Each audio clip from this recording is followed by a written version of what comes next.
I keep telling myself, okay, just start at the beginning. But I don't know where that is. Like, I know where I am now. I'm in year 2 of school at Columbia University. But how it started, there wasn't a definitive moment. I think part of this is I want to talk it through, because there is an answer in there, but there wasn't this I woke up moment or one single thing that was said to me or that I saw. It was this, I think, a series of moments that are coming together over the last few years, and I think they started during the COVID lockdowns. I will talk very little about the COVID lockdowns. I know no one wants to hear anything about that stuff anymore, and I don't really want to talk about it, but there were some moments there. So I think I can go back to being on the road after I put out my special, and I was starting over. I was starting a new hour. I was trying to figure out what to do. And there's a sense of postpartum that you get after you release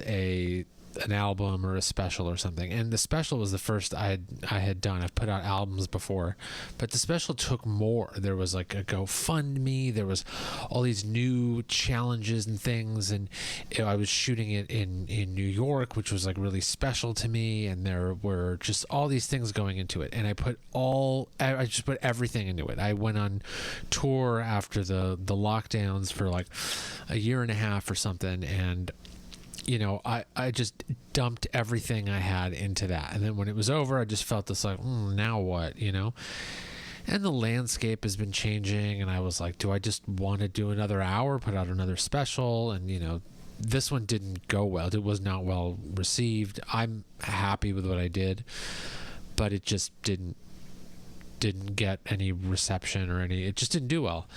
And there was a part of that too that was making me sort of feel like, well, now what? And I had that sort of now what thing as I was writing a new hour and going on the road, and I was just feeling this sense of emptiness that I've had before. So it wasn't anything new in that sense. Doing stand-up's very lonely, being on the road's very lonely. And it's just a constant series of ups and downs. And this is nothing new. I've been doing this for 20 plus years. I know what I signed up for. I know what industry I'm in. I know what, art form I'm wrestling with every day and night. And I'm still with it. I'm still here and I still love it. But there was a sense of emptiness and sort of like sadness there that was different. And I sort of looked around and I saw myself going like,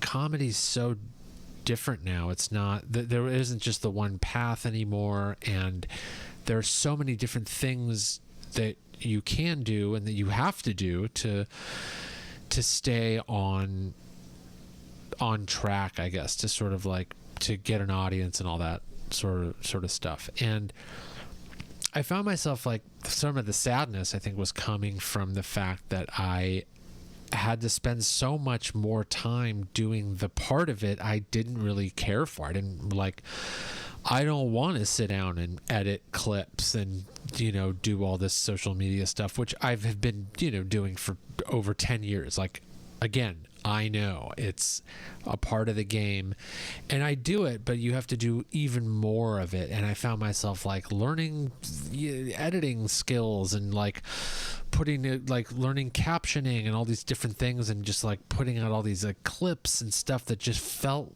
like it wasn't stand-up. It just wasn't. I was doing more of the admin maintenance stuff than I was doing just being a comic. And I felt like I was looking sort of down like the next 10 years and I'm like, well, am I going to be just on the road and, in my 40s and then eventually in my 50s and this is what I signed up for. I didn't sign up to I'm going to be super rich and famous. I'm like, I just want to be a comedian. And I am, and I have been. And maybe part of it is it's changing, and I didn't want that, and I don't necessarily know how to sort of handle that.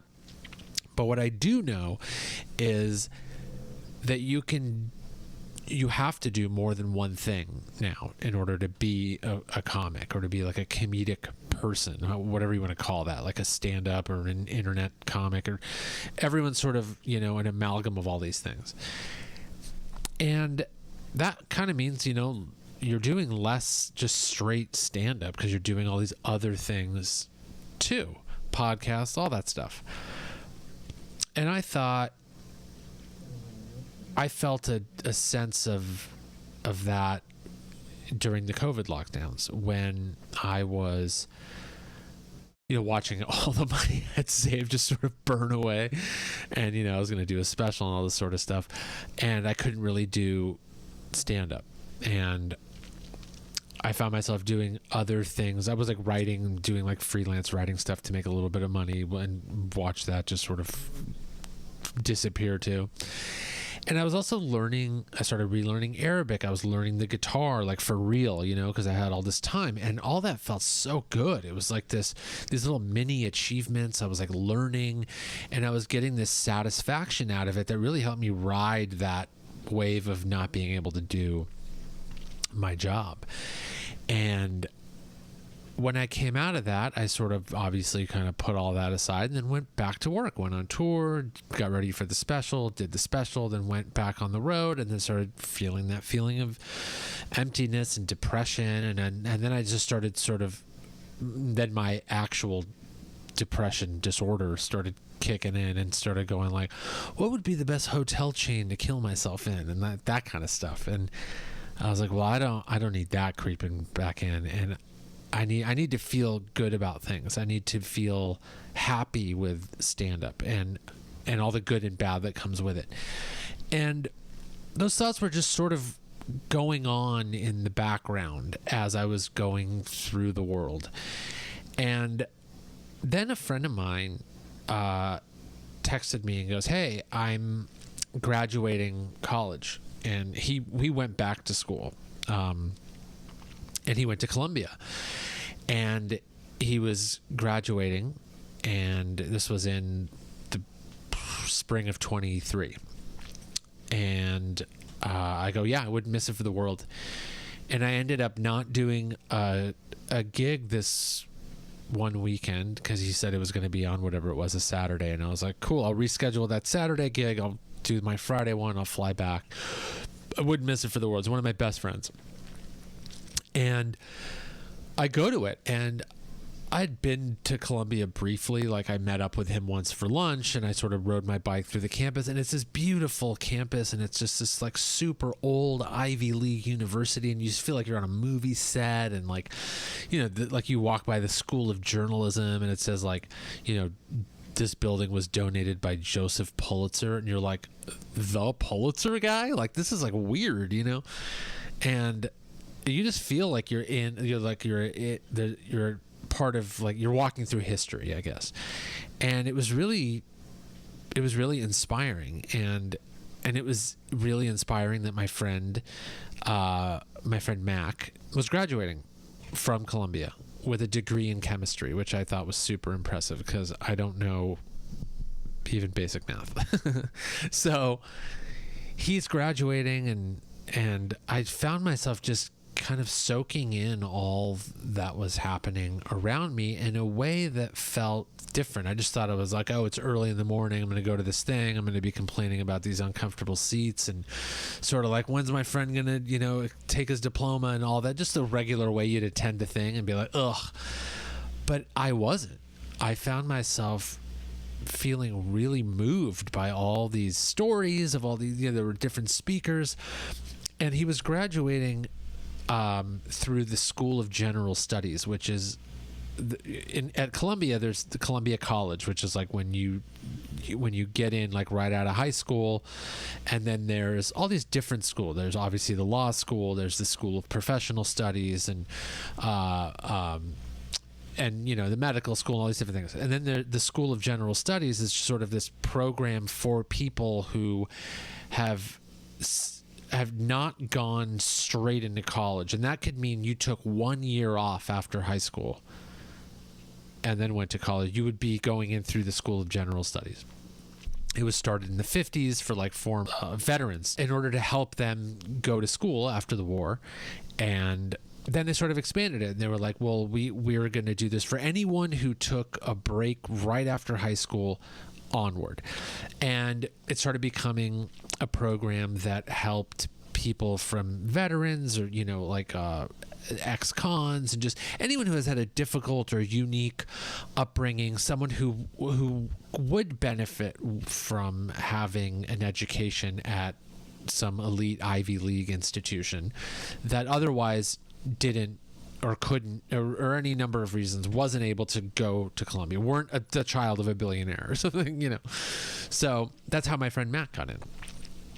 And all these different people, had all these amazing stories that were just like, a single father of 3 was working full time and going to school here. And then some other person used to be a, ballerina or whatever, and then moved to America, and then, wanted to, I think was still doing that, and then also going to school. And then there were just all these different types of people. Someone was in jail for 23 years and then got out and was like, I need to start a new life. And they were, were super smart, but fell off the tracks and couldn't. And then they were there, and then they were graduating, and it was just story after story. And I was like, wow, this is just super inspiring stuff. And then my friend Mac gets his diploma, and I just started like feeling choked up, and I started crying, and I was like, it wasn't like full out, but I was like tearing up, and I felt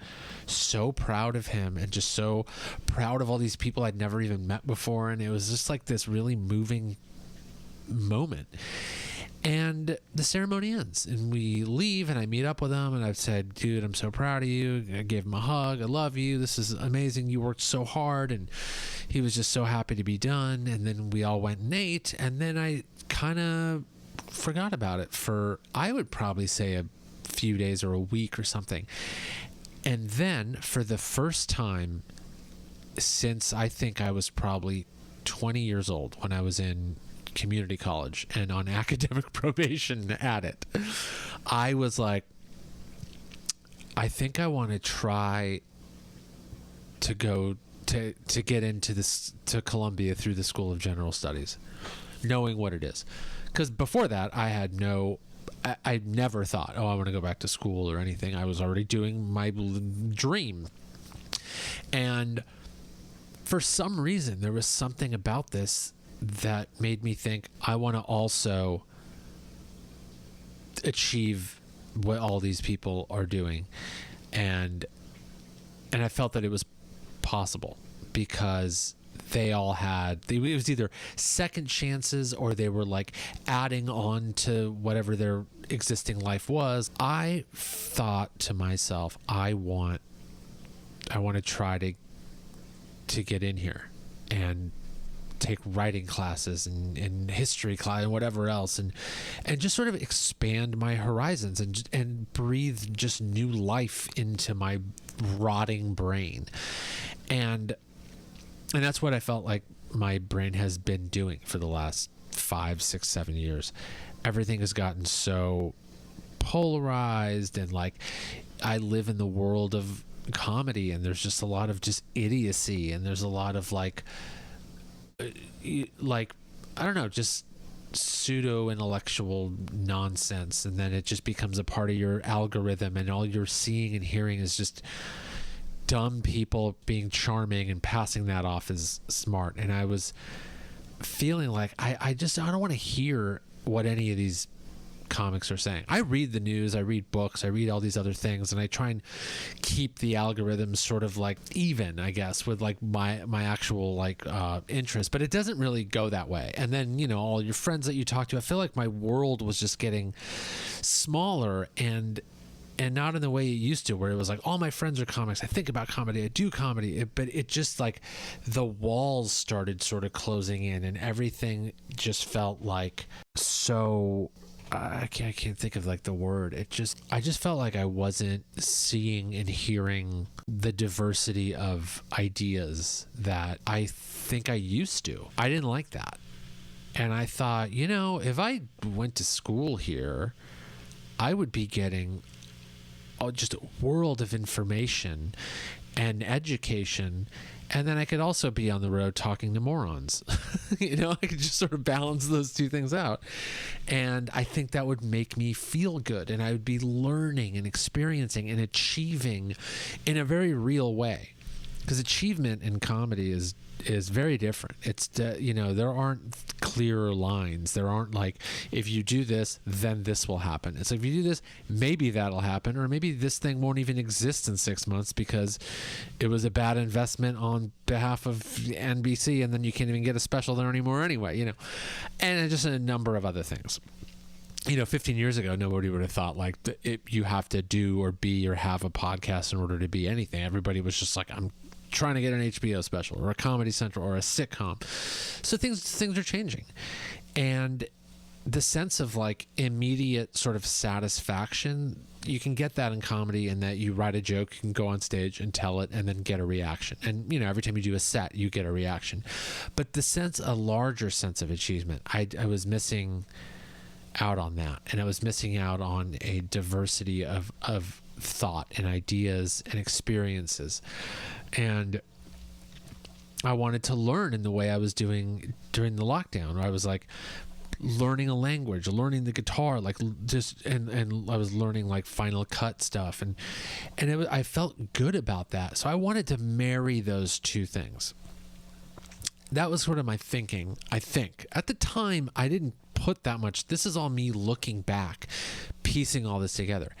At the time, I just thought, I need to try and get into this school. And then almost after I would say that to myself, I would look around going like, who just said that? Why am I saying that? Why do I want that? And then there were like two voices in my head. One was asking the other, why do you keep saying that? And then the other one was like, we need to try and do this. And it just was this back and forth. But the one voice won out, and it reached out to my friend Mac, and I was like, hey dude,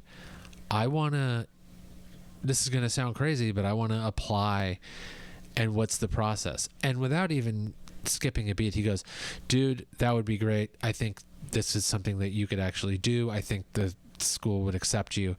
And he laid it all out. He goes, you need to fill out these applications. You have to write an essay explaining why you would be a good candidate for something like this, and explain your background. And he was like, you have an interesting enough background that they would consider you. And I was like, there's no way. But I needed to scratch that itch. I needed to just fill out the forms, write an essay. That part I was like, I can do that. Like, I can fill out some stupid forms. I can write the hell out of an essay. And I was like, then I'll send it in, and then I will just forget about it. And that's what I did. I got all my transcripts from like 1,000 years ago. I went to high school so long ago that there were certain transcripts that you could only send a cashier's check in for, and then they would physically mail you the documents. Well, I mean, which is insane. It was crazy. So I had to do some of that, and then I wrote this essay, and I sort of like took stock of my life. It was one of those like, well, where did I come from? What have I been doing? Where am I now? And why do I want to go back to school? And one of the things that occurred to me was, while I was writing this essay, was I haven't done all the things I wanted to do in my career, but I was like looking at all the stuff I've kind of gotten to be part of, or gotten to do in certain ways, like I've been on TV, I've been on like the biggest podcasts, I've gotten past at the best comedy clubs, I've opened for amazing I've played huge venues and all these different things, but like they haven't been at the degree that I've wanted to. Like I've played massive venues, but not my own. I've been working with other comics, but while I was going through all that, I was like, well, that's all fine. That's all great. Like, I'm looking at all these things going like, anyone else starting stand up or even who has been at it for a long time that hasn't got to do any of this stuff would be like, I would love to do any of that. So I felt really appreciative of the things I've been able to do, the life I've been able to lead. And then when I got to like my age, I realized as I was writing this essay in 2023, I realized I was the age that my dad was when he moved to America to start a new life. And when I realized that, I felt more sure of the decision, because it didn't feel like I was giving up, or it didn't feel like I was trying something necessarily impossible. I just felt like I was starting a new chapter, or moving laterally, or moving forward but through another door, which is like what something like my parents did when they moved here. It wasn't necessarily something they had planned. You know, they moved here during a civil war, but the inspiring part about it was they did something that wasn't planned, and they reached out and they just ventured into the unknown and did something that was incredibly difficult. The circumstances were much more dire, and it wasn't like, do I feel like doing that? You know, they had to. But the point is, it was at my dad was, you know, at the time 41 years old, and I'm sure that wasn't the life he had thought out. It never was. From when they were little, they had a very difficult upbringing, but it gave me, it gave me hope, and it gave me this determination, which I've drawn on over the years. Anytime I think something's hard, I look at how my parents grew up and what they went through, and I think, yeah, I can try. I can do it. And I had that same feeling then. I was like, well, if I am starting over, if I am beginning again or starting a new chapter, you know, someone literally directly in my family has done a much more difficult version of this. So I can at least try. I can at least fill out the application, write the essay, send it in, and we'll see what happens. And I did. I sent it in, and I forgot all about it. I'm back on the road. I'm doing gigs. I'm just living life. And then one day, a couple months later, and probably a couple months before the fall semester, maybe a month and a half, my girlfriend and I are about to have dinner. And I think I'm sitting at the desk I'm at now. And I was probably looking at podcast stuff, and I saw that I had an email, and it was from Columbia University. And I was like, oh yeah, I forgot I sent this application and I tell her, and I go, babe, I just got an email from Columbia. And she was just like, we were just finishing dinner and about to eat. She's like, well, open it. And I was like, well, I don't want to ruin dinner. Let's eat this first and then find out that I got rejected. And so we eat dinner, and I open this email, and it says, congratulations, we're pleased to inform you that you've been accepted. And I couldn't even believe it. I just couldn't believe it. And then it really hit me. I was like, wait, I got in?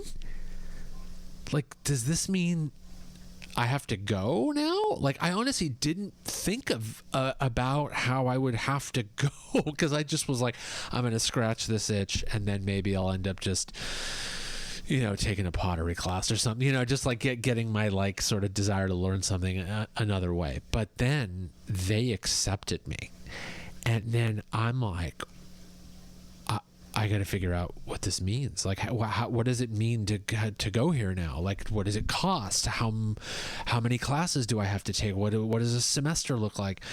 And then I realized fall semester is starting in like a month, and I'm like, whoa, I got to think fast. And I read through the email, and it says, you know, we're gonna link you with an academic advisor and a financial advisor to talk about this decision. And look, I'm 41, and I haven't been to college in 20 years. I don't know what, and any of these steps mean. It's not like I'm like, oh yeah, I did my 4-year degree and I've been through all this, so I know what to do. And I'm just like, do I reach out to the academic advisor, the financial? What do I ask? What do I say? What does any of this mean? What do I want to study? What am I allowed to study? And then it starts becoming very real. And I start thinking like, well, if I do this, I'm going to have to probably commit for at least a year or two. What are the program? Can I do 2 years? Do I have to do 4? And then I started thinking like, well, I'm going to stay in New York longer. That's for sure. Like how does my, road life change? Do I have to limit road work in the fall and spring, tour in the summer, do spots in the city? Like I started thinking like, oh, this is gonna change my day-to-day life. And I talked to my girlfriend about it, and I was like, hey, I don't know what to do. And of course she's as supportive as can be, and she's like, email who you need to email, we'll figure it out. And let's not worry about things that, have or haven't happened. Let's just see what all this means, and then let's move forward. So I send out an email asking the academic advisor, like, what do I do? And I asked the financial advisor, what does it cost to go to a school like this? And then I sort of started thinking, oh, wait a minute, this is an Ivy League school. I will never be able to afford to go here. So what are we even worrying about? Like, I can't, this is stupid. Unless I find $1 billion tomorrow. Like that was my thought process. So I'm like, I'm not going, and then I talked to the financial advisor, and he was like, yeah, no, just fill out all the financial aid forms and just grants and scholarships and all. Like he seemed not worried about it at all. And I was like, okay. And so I fill all that stuff out, and I'm like, well, let's see what happens, I guess. I started looking things up about it in the meantime, and I'm like, these schools are too expensive. There's just fucking no way I'm getting in. There's no way I'm going to be able to afford it. And what the academic advisor told me in the meantime was like, oh yeah, you can't just like pick and choose. You can't just take some classes, and like, that's not how it works.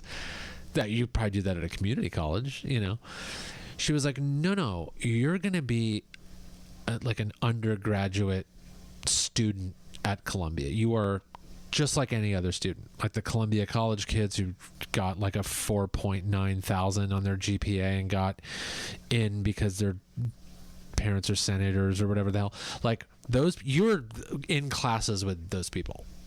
And whoever else. Like, you're just a student at Columbia, which means you have to take a full load, a minimum of 12 credits, and you have to go through the process like an undergraduate 4-year student would. And I was like, okay, this became way real fast. So now I'm like, I'm gonna have to be like a full-time student. And then I started going, oh, but duh, I don't have $1 billion, so I can't go. So, okay, it's going to be fine. And the clock's ticking. We're getting close to like the beginning of the fall semester. And I'm like, I haven't even heard about this financial aid yet. Like, what's going to, like, if they tell me, like, yeah, you like, I'm expecting in my mind, okay, we're going to cover 20-30% of your classes or something like that, or even 40. And I start looking at how expensive these, I'm like, even if they do that, I don't have $40,000 or whatever it is. I don't have any money to do this, I don't even know what I was thinking. And so I get another email, probably 2 weeks, if that. I'd already picked out some classes just for fun. I was like, yeah, I'll take Arabic. That'll be great. I can like really learn Arabic from like amazing professors they're like all from the Middle East. They're all linguists. They all like, they have PhDs in linguistics and Arabic and all these different things. And like, they are going to teach you Arabic. And it goes to all these professors, same thing. They have like this early American history class. This professor's written books on the subject that you could find in a Barnes and Noble, and just top of their field. Because I'm looking all these people up as I'm looking up these classes, and I was like, wow, these would be so fun. Thinking, I'm not going to take them, but let's pretend. So I sign up for all these classes, and then I get an email about my financial aid, and the numbers in this thing were just, I was sweating. I thought I was just going to start sweating blood. I'm like, this is so much money. Like, how can they even send this with a straight face? And I think a year was like $98,000 or something. And then I'm looking at this, like my jaw just hit the floor. And then my girlfriend's like, yeah, but most of this doesn't apply to you. It's like, there's like housing and all these different things. And I'm like, oh, right. Like, I'm just in panic mode looking at this. And she's like, look, pay attention to all this stuff. And I'm like, oh, okay, right, cool. So then I realized, okay, it wouldn't be that much money because I don't need the, medical whatever, and then housing and food plans and like just all this stuff that like a 17-year-old's going to need, And I look at the scholarship and grants and all these things you can apply for, like federally and at the state level, and New York State and then New York City. So there's tons of grants and all this stuff. And so I jump on a call with my financial advisor, and I go, you have to help me parse through all this. I don't understand what I'm getting. You have to click to accept the packages, and I'm like, what do I accept? What does this mean? How much is even a single class? Like, it doesn't say any of that.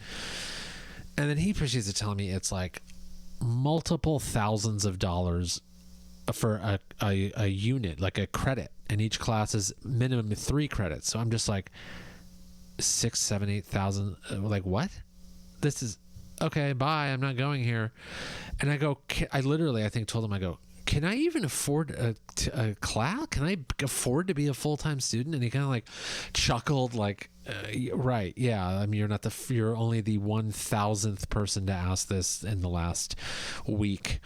So, because he deals with like school general studies people who are like, regular people going back to school. So he goes through all the information, and he goes, you will have to accept a loan, a $3,000 loan that you pay back after the 4 years.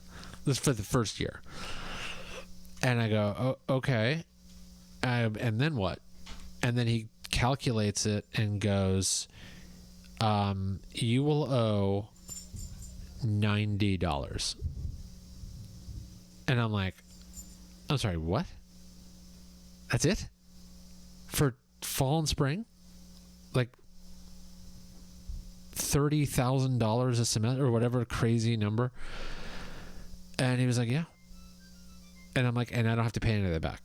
He's like, no, these are grants and scholarships. He's looking at me like, have you never heard the word scholarship or grant? I'm like, oh, why would I think like, and I almost didn't believe this guy. And I was like, okay. And then it really hit me. I was like, I'm going to Columbia University this fall. Fall 2023, spring 2024. I'm going to be a first-year undergrad student at Columbia University. And I look at my calendar and I'm like, that's next week. They wait till the bitter end. And then I started on the fly just restructuring the rest of my year and picking classes, and I mean going to a stationery store. It was back to school season. And then it got real nerve-wracking and real exciting. And the next episode I'm going to talk about orientation week and which classes I picked that first fall, and then how that first week or two and the discomfort and just fish out of water, just like, what world have I entered in? And that'll be that whole episode. So if you made it this far, thanks.